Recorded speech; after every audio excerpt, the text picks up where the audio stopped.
What's up, guys, and welcome back to Modern Day Donkey. It's your boy Sam, and I'm here to help and guide you on your Christian journey. Today, I was thinking about something. When we say we're a Christian, that means that we believe and trust in Jesus, and we continuously deny ourselves to advance His kingdom. So I think it's worth talking about who is Jesus. So stay blessed and stay tuned.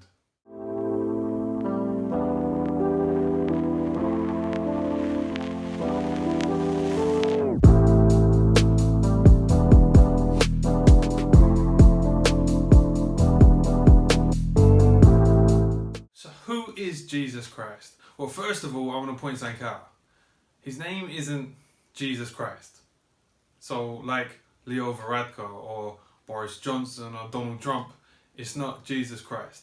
His name's Jesus, and his title is Christ. Like President Trump or Prime Minister Johnson. That's his title. So guys, if we're going to give our lives over to Jesus, then let's understand who he is. Well, see, Jesus was 100% man and 100% God at the same time. And I know that can be hard to understand, but let's talk about scripture and what that tells us about him.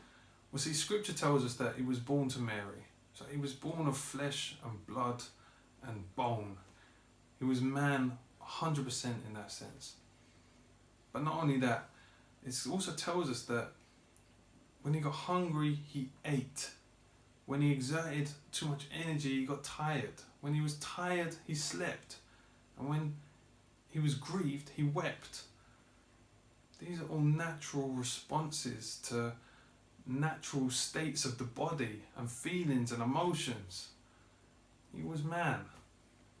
Not only that, I think probably the nail in the coffin, so to speak, about how we know that he was man was the fact that he died. But that also leads us into how he was 100% God. See, his death wasn't a normal death like everyone else. Jesus stated, "It is finished," and then gave his life over. We have to understand as well that the life that Jesus lived was a sinless one. And therefore that is why he could be the sacrifice that is in place of us. Because he conquered sin, and in that he conquered death by raising himself up again.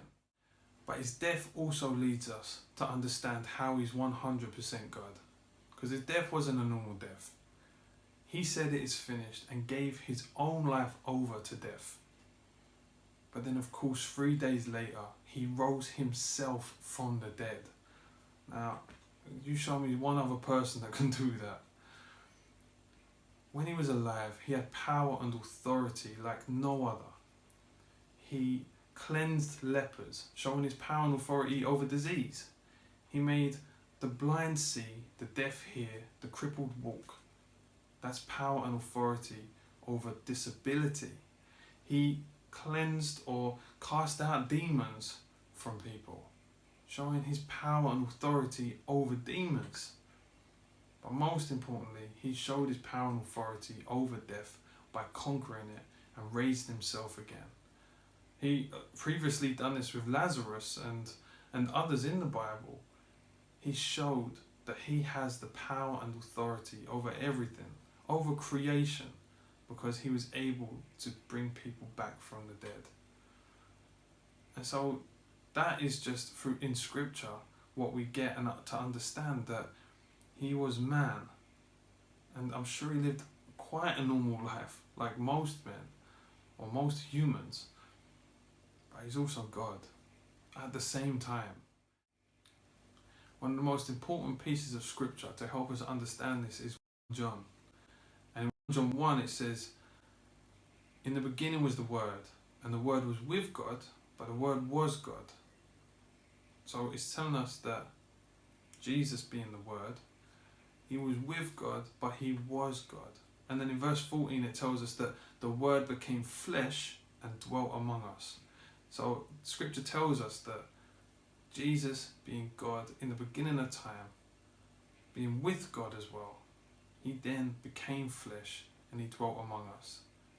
And that is how we understand that he was man and God, hope this has in some way helped you to understand who Jesus is and that he was 100% man and 100% God at the same time. And like always guys, I just ask you to like, share, comment, subscribe, do whatever you can to interact with the video and get it into the hands of people who need it.